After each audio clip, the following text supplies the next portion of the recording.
Hello everyone, my name is Pixlriffs. Welcome back to Decidedly Vanilla. It's been a little while. It's been a while since I even made a video for this channel, to be honest. It's been a little bit too long, but work, you guys, work. Work is a thing.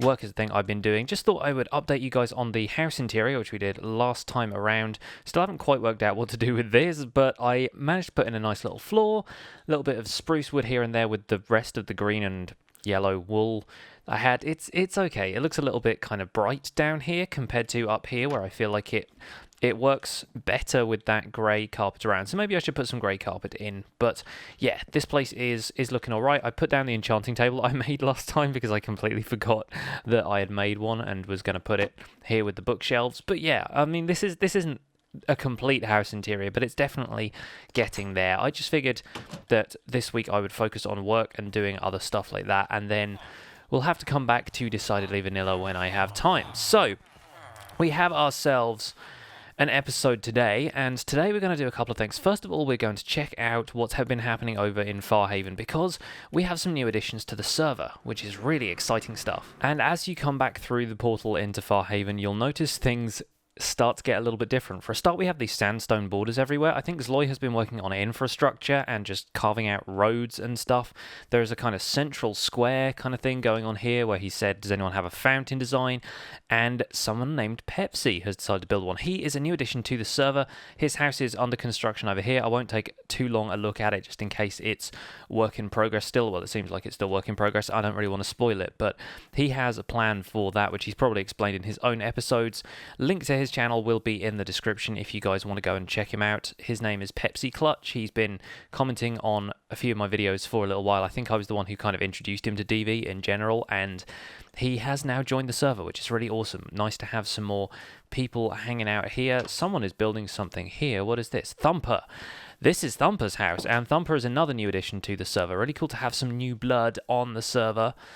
Makes it sound a little bit creepier than I intended, never mind. But yeah, we've got ourselves a nice little community going in Farhaven right now, which is nice because some of us, like me, have not always had as much time to play on the server as we would like. So really cool that other people are picking up the slack, building some cool stuff around here, making the place look a little bit more like home. I like that a lot. And I think there's a couple of errands I need to run whilst I'm here in Farhaven. The first of which is to head over to my house, and I think Paige said she had left payment for the stuff that I got her, the rod and stuff. Yeah, payment. Payment. We have 4 diamonds and 64 magma blocks, which is very kind of her, actually, because I need to restock my shop over here, so the magma blocks will be kind of useful for that. And since the last episode where we picked up all of the iron and stuff, I have managed to come back and refill some of the nether wart blocks, but not the red nether brick. And I haven't got myself any more magma blocks because I haven't been that far out in the nether, so these will come in super handy. 48 per slot though, so we're only going to be able to fill up 1 and then call that spare. I don't think anyone will have bought any bone blocks. Of course not. The nether wart blocks are already stocked. Nether brick I'm going to be working on today a little bit, but I'm going to be doing a little bit of building with it myself. You guys have noticed that those 2 houses over in the area near the museum have red nether brick roofs, and that takes a lot of red nether brick, so that's going to be kind of interesting. This is fun. Like, I look at this and I think, oh, it's just a road and somebody's not bothered to fill in this bit, but that could easily be some sort of underpass or something. Let's dig out a little hole here and see if there's anything we can do with that.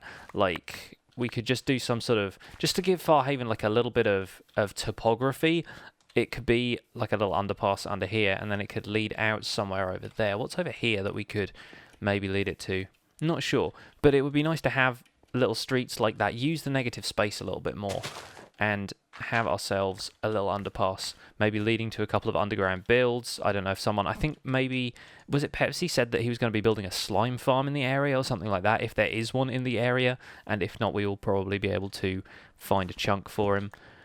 But a slime farm was definitely on the cards. And yeah, we'll do something here. Let's get ourselves a sign real quick. Let's put a sign over here. There we go, underpass. It's not really much right now, but I'll figure out something for that. I want to kind of contribute to the Farhaven area a little bit, but that's not what we're going to worry about today. Going to head over. There's also a green slime kind of plot over there. What does that sign say? I need to go and take a look, see what's what over here. The future site of Pepsi's slime chunk. Oh, there you go. He's found himself a slime chunk. Not to worry. We will definitely see coming 2016. We will see a little bit more of that in the future, I'm sure. But today we're going to be back over at the museum, and I have a plan for today which involves something I've not really done before. Hello, best Minecraft museum ever. Learned a lot. 10 out of 10 would recommend. Keep up the incredible work. Thank you very much. Pepsi, very kind of you. Oh, I've just destroyed half of my pillar. Yeah, so Pepsi has clearly been getting around on the server, which is cool. Nice to see him exploring, checking the place out. Let's drop all of the signs and stuff in here. Do we have any obsidian handy? That's the next question. We've got coal blocks everywhere. We've got black hardened clay. There's 4 obsidian in here, which should actually be enough. We need ourselves a bucket of lava, which I don't know if I have. So we'll go and get some lava real quick. We'll get it from probably the nether, because that's the closest source of lava I think I can name, unless I've got any in this chest. Doesn't look like it. No fuel supplies there. But yeah, I want to make myself a smooth stone generator today for the Mineshaft exhibit. Quiet, you. Quiet. All these guys make so much noise in this area, and then you just get a little bit out of earshot and they're suddenly silent. I still need to do some interior work in this house. I really haven't done any there. But yes, let's hop into the nether real quick. Let's get us some lava and let's work on a smooth stone generator design. I've come down here to get some lava and someone has been busy. Again, I think this is probably Zloy, but he's building a tunnel out to the mesa from the nether hub. And goodness me, that's looking nice. From the inside, it just looks like you're inside a mesa tunnel or something. Really, really cool stuff. Right, so we have ourselves a bucket of lava. The next ingredients we'll need is a piston, 2 hoppers, a redstone comparator, and I think that will do. So how do we make a comparator? Because I've got repeaters, but I don't have comparators. I think you need a quartz. And I've got one here. Fantastic. So we need quartz, we need smooth stone, which I've got plenty of here. Got 3 sticks, 3 redstone torches. It is fate. And let's see if we can make one of these from memory. It's always a little bit tricky, but I think, yep, nailed it. Excellent stuff. So we need ourselves 2 hoppers as well. Iron and a chest for those. Somewhere around in here. Goodness me, I've forgotten where half of the stuff is, considering that I haven't been on the server all that much recently. Now, let's turn that into that. What the heck is this? A slime just climbed up my ladder. What the heck? Didn't even know mobs could do that. Boosh. I probably should have name tagged him and saved him for the museum, to be honest, but I think we'll have enough slime sooner or later. Me and Zloy need to do some mob catching at some point. So yeah, we'll take that slime, we'll use it for a sticky piston. Easily solved, even though I've got a few of those already. I feel kind of bad punching that little guy in the face now. And with that, I think we have just about everything we need to get started with our smooth stone generator. Now, you guys will probably know this already, but if you have lava running on top of flowing water, it generates smooth stone. So we can use that to our advantage down here in the mining exhibit, where I mentioned a little while ago I wanted to have a kind of exhibit where you could use a pickaxe and then the stone there would just kind of regenerate itself. I think if I dig through here, I will probably be okay. I don't want to undermine the museum, as it were, but I think we're far enough down that it's not going to matter too much, and we will make sure that the lava is protected, and that way we don't have to worry too much about stuff above us burning.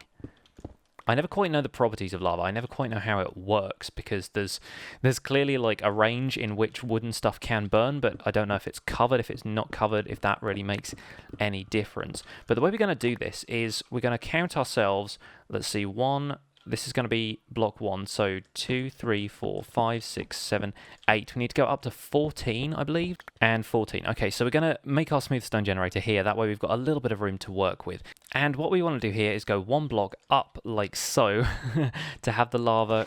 Oh, that's water. That's my bad. Did not mean to do that. Oh, goodness, it's destroying all my torches. All right, let's pop that there. Let's actually put the obsidian up here instead of the water, and yes, that's where it wants to be. So we want the lava to flow down here and for the water to flow along here to create a smooth stone block here, and behind here we're going to have ourselves a piston which is going to run on a hopper clock to push the smooth stone forward. Now, the reason for the excessive length of this is so that you have a row of 13 smooth stone blocks, which is the maximum number a piston can push. And each time you destroy one at this end, the hopper clock will activate the piston and cause a smooth stone block generated in front of it to be pushed forward. So you have this endlessly repeating smooth stone generator. That's the idea. Now we need to set up a hopper clock behind here, so I'm just going to quickly bash my way through this wall and see what we can do. The hopper clock should be pretty simple. From the design I had the other day, it should not be too bad. Let's put redstone comparator output into there, and we want to arrange the hoppers. This is going to be the tricky part. We need to arrange the hoppers so one is facing into the other. So if we arrange them like so, the comparator is still going to be tracking when this one fills up. So we pop an item in there. There you go. And it's a very simple clock. It just repeats like that. Item goes in and out of the hopper like so, and yeah, the entire thing just powers. But then it's not going to be on constantly because of the way this is set up, because we have ourselves a piston which can only activate when it's got a spare block to push, if you see what I mean. I think it's better to demonstrate this than it is to really explain it, at least for me. I'm not the best at explaining these things. But if we have that set up like so, we need to have the water running down into here. So we'll pop this here for a second whilst I... and now I'm in darkness. Okay, so we're going to have water flowing in from this side like that, and that's going to stop there, and right behind this block is where we're going to have the smooth stone generate. So let's get around here. Making these things in confined spaces is not the best idea. But then the idea is that we put ourselves the lava bucket right at the end here, and oh goodness me, now it's coming at me, and I'm always still scared by lava. But watch here. That's going to create smooth stone, right? And then if we put an item back into this hopper clock, it's going to push the smooth stone forward every time as it generates. So let's very quickly add an item into this hopper clock like so. Bam. And now it's going to keep pushing, and it's going to keep pushing the smooth stone up until the point where it can't push it anymore. And hopefully that should be at the end of this row of torches. It is fantastic. So now people can mine this out as part of the mining experience of this. You can mine one block there, and it'll just get replaced. And the piston mechanism is far enough away that you can't even really hear it all that well. So that's kind of good in a way. It kind of conceals the mechanism for people. And now hopefully with that obsidian covering it, I don't know how lava really works. Maybe it has to be open to the air or something. But hopefully people won't find bits of the museum above are burning. But let's see how that works now. Perfectly. Okay, so you can hear the piston noise a couple of times. The clock is a little bit fast, but that's not really a problem. Oh great, and now I'm gonna have to get over there. Quickly dash through. I just need to fill all of this stuff in. I mean, I don't need to technically, but I would like to, just for my own peace of mind more than anything else. And so now we can have an exhibit set up here. I probably should have brought the signs with me, shouldn't I? But we can have an exhibit set up here that says, mine this block of stone, specifically this block, right? And they mine that, and then it gets pushed back in, you see? And then they have a piece of stone they can take away with them, but also they get to experience mining without basically destroying this entire exhibit. That's the idea. So it's like an interactive part of the museum, and once we kind of get everything set up in here, that will be a really nice feature. Now, of course, I have to remember where I put it, so we're probably going to have to bring a sign down here real quick now, but whilst we're at it, I will show you guys some of the other stuff I've been working on for the Abandoned Mineshaft exhibit, because last time around, I hadn't placed these signs when I made the video. Can I hear a spider? Did I just hear a spider? I haven't got my game sounds turned up particularly high. Perhaps I should do that, because yeah, I'm hearing spiders. This is starting to seem a little bit more realistic. I don't know. But yes, this is Abandoned Mineshaft exhibit. So I've got these little signs around here that are kind of like information for the museum. It says oak plank pillars are usually often found at intersections in mineshafts. So kind of introducing you to the concept of how a mineshaft is constructed. Cobwebs appear in the tunnels to create that abandoned vibe. Also spiders. Apparently spiders are definitely around here somewhere.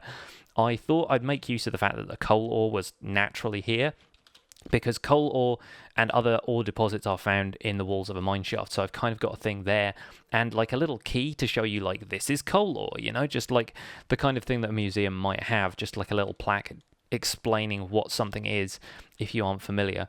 And then a little bit about minecart rail, the fact that it generates naturally in corridors, along with a minecart chest containing some average loot. And this is the kind of stuff that you find in minecart chests now since the loot table change that happened, I think, in 1.9.